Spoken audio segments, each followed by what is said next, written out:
Maraming boksingerong Pinoy ang kumayod, nagsakripisyo at ipinuhos ang buong buhay sa ibabaw ng ring. Isa na rito si Joma The Prince Gamboa, dating world title challenger na minsan ding pinaniniwalaang magiging susunod na world champion ng Pilipinas. Pero matapos ang mga laban, matapos ang sigawan ng mga fans at matapos mawala ang kasikatan, ano nga ba ang kinahinatnan ni Joma Gamboa? Ito ang kwento ng pag-angat, pagbagsak at kung ano na ang tunay na nangyari sa kanya pagkatapos ng boxing. Si Joma Gamboa ay kilala noon bilang isang teknikal at mabilis na boksingero. Marami ang humanga sa kanyang timing, footwork at grit. Sa bawat laban, hindi siya basta sumusuko. At dahil dito ay naging isa siya sa inaabangan sa minimum weight at light flyweight divisions.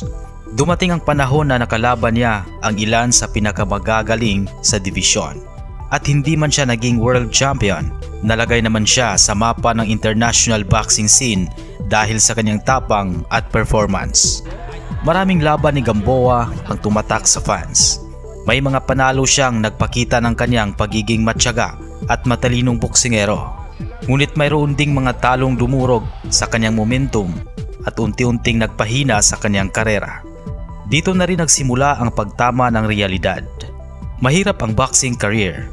Madalas hindi sapat ang kita at mabilis mawala ang pagkakataon. Habang tumatanda, dumalas ang injuries. Bumagal ang reflexes at unti-unti nang nabawasan ang offers para sa malalaking laban.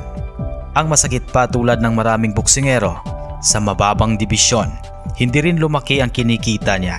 Wala ring malaking sponsors at wala ring malalaking promotional contracts na pangmatagalan. Hanggang sa dumating ang puntong kailangan na niyang magdesisyon. Ipagpapatuloy pa ba niya ang boxing o hihinto na para maghanap ng ibang pagkakakitaan? Nauwi ang lahat sa tuluyan niyang pagbitaw sa professional boxing. Tulad ng marami, hindi naging madali ang transition. Wala siyang championship belts na nagdala ng malaking pera. Walang pay-per-view shares at walang $1,000,000 purses. Sa madaling salita, si Gamboa pagkatapos ng boxing ay nagbalik sa simpleng buhay. Matapos ang kanyang boxing career, si Joma Gamboa ay humarap sa realidad na kailangan niyang magtrabaho para mabuhay. May mga panahong nagtrabaho siya sa ordinaryong hanap buhay tulad ng karamihan sa dating boksingero. Nagtrabaho rin siya para suportahan ang kanyang pamilya at makapamuhay ng maayos. Lumayo siya sa kasikatan at mas piniling maging pribado, tahimik at simple ang buhay. Maraming fans ang nagulat nang malaman na ang dating tumatapak sa boxing ring ay isa ng empleyado o manggagawa, isang simpleng mamamayan na nagsusumikap araw-araw. Dito natin makikita ang katotohanan ng boxing. Kapag tapos na ang karera, kailangan mong bumalik sa realidad ng pang-araw-araw na buhay. Hindi madali ang kanyang pinagdaanan. May health issues dahil sa mga tama sa boxing, financial struggles, kawalan ng permanenteng income, pressure bilang dating atleta na umaasang may magpapatuloy na suportang matatanggap. Pero sa kabila ng lahat, nanatiling matatag si Joma. Marami ang nagsasabi na kahit hindi na siya nasa ring, dala niya pa rin ang disiplina ng isang boksingero. Ang kwento ni Joma Gamboa ay sumasagisag sa totoong mukha ng boxing.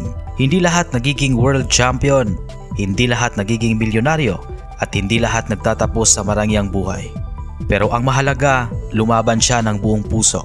At hanggang ngayon, dala niya ang karangalan ng pagiging isang mandirigma. Ito ang kinasapitan ni Joma Gamboa pagkatapos ng boxing. Isang buhay na puno ng pagsubok pero puno rin ng dignidad at determinasyon. Kung nais mo pa ng kwentong tungkol sa mga dating boksingerong Pinoy, huwag kalimutang mag-like at i-subscribe ang ating channel at pakihit na rin ang notification bell. Marami pa tayong ilalahad na kwento ng buhay, sakripisyo at tagumpay. Maraming salamat.